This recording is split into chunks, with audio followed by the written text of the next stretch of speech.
المنتدى الثالث لفعاليات الكيمياء الدولي المنظم تحت الرعايه الساميه ديال صاحب الجلاله الملك محمد السادس نصره الله.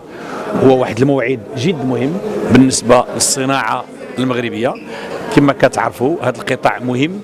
لا بالنسبه للصادرات المغربيه ولا كذلك بالنسبه للصناعه المغربيه. هو كيمثل حوالي 20% من مجموع الصادرات المغربيه، 25% من النسيج الصناعات المغربيه،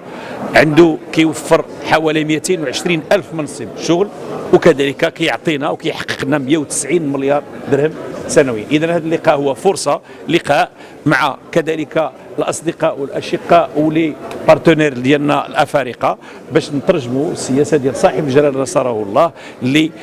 بغى من خلالها باش يكون المغرب واحد المحور اساسي في الطاقات النظيفه، وكذلك نترجموا الاراده الملكيه الساميه من اجل بناء نموذج تنموي افريقي لنهضه ديال افريقيا بمساعده الافارقه. وهذا المنتدى غادي يكون كذلك منصه للنقاش وللعمل من اجل تطوير صناعه كيميائيه تكون مبتكره حديثه. بالمناسبه هذا المنتدى غادي ينظم فيه دي بي تو بي لقاءات ثنائيه من اجل تعزيز التعاون وكذلك من اجل تعزيز الصادرات المغربيه في مجال الكيمياء. بحال اللي قلت لكم 20% من الصادرات ديال المغرب هي كتجي من الصناعات الكيميائيه. Durant ces 2 jours, le 21 et 22 mai 2025,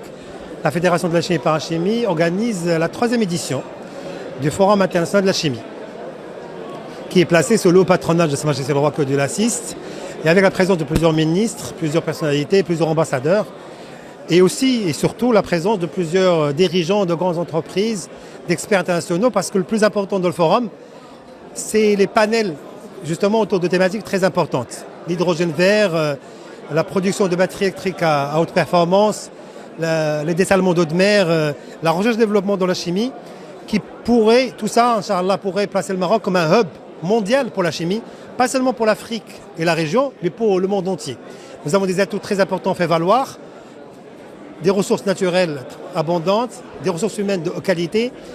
une stabilité, alhamdoulilah, économique, politique très importante, une ouverture de le monde grâce à plusieurs accords de libre-échange qui nous permettront justement de pouvoir atteindre des objectifs ambitieux en termes de création d'emplois et de richesses. En marge du forum, ce qu'on a fait cette année, qui ont fait une distinction, nous recevons plusieurs délégations de l'Afrique de l'Est, l'Éthiopie, Kenya, Tanzanie, qu'on a invité pour venir justement d'abord assister au forum, aux travaux du forum et connaître le Maroc et ce qui se fait, mais aussi pour des réunions B2B, étudier des partenariats avec des industriels marocains dans plusieurs domaines, la détergence, la cosmétique, la peinture, entre autres. Le secteur de la chimie et parachimie est présent dans toutes nos industries, il est présent dans notre quotidien, que ce soit au niveau de l'agriculture, au niveau de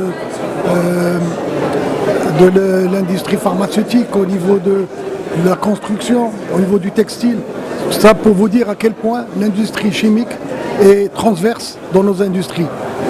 Je pense que le potentiel n'est plus à démontrer, le potentiel est énorme et notre souveraineté industrielle passe par le développement de la chimie et parachimie. Et pour cela, on voit déjà que le secteur représente plus de 25% du PIB de l'industriel, 20% des exports marocains et plus de 180 000 emplois directs et indirects de qualité. Le secteur a besoin d'une législation beaucoup moderne, d'une vision par rapport à la formation professionnelle et aussi d'un encadrement plus rapproché pour qu'il puisse se développer de manière exponentielle dans l'avenir.